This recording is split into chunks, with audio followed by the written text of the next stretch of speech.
নমস্কার বন্ধুরা, আজকে কাঁচকলার কোপ্তা রান্না করে দেখাবো। আলু কাঁচকলা সিদ্ধ করে রাখা আছে, আলুগুলি সিদ্ধ করে আলু কলা সিদ্ধ করে রাখা আছে। এগুলোরে আমি ভালো করে হাত দিয়ে মেখে নিচ্ছি। মাখা হয়ে গেছে, এর মধ্যে আমি মশলা দিয়ে দিচ্ছি।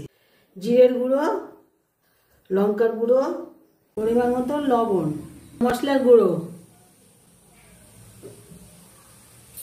অল্প বেসন,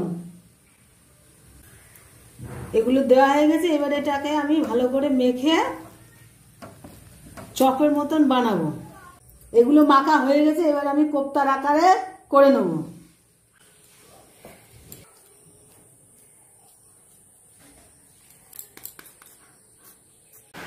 কোপ্তা বানানো হয়ে গেছে, এবার আমি ভেজে নেব। এক পাশ হয়ে গেছে, এবার আমি উল্টে দিচ্ছি। কোপ্তা ভাজা হয়ে গেছে, আমি এখন নামিয়ে নিচ্ছি। তেল গরম হয়ে গেছে, তেলের মধ্যে আমি তেজপাতা আর শুকনো লঙ্কা দিয়ে দিলাম। লঙ্কা আদা বাটা আমি কড়াইতে দিয়ে দিলাম। হলুদ দিলাম, জিরের গুঁড়ো দিয়ে দিলাম, লঙ্কার গুঁড়ো দিলাম, পরিমাণ মতো লবণ দিলাম। মশলায় তেল ছেড়ে গেছে, আমি জল দিয়ে দিচ্ছি।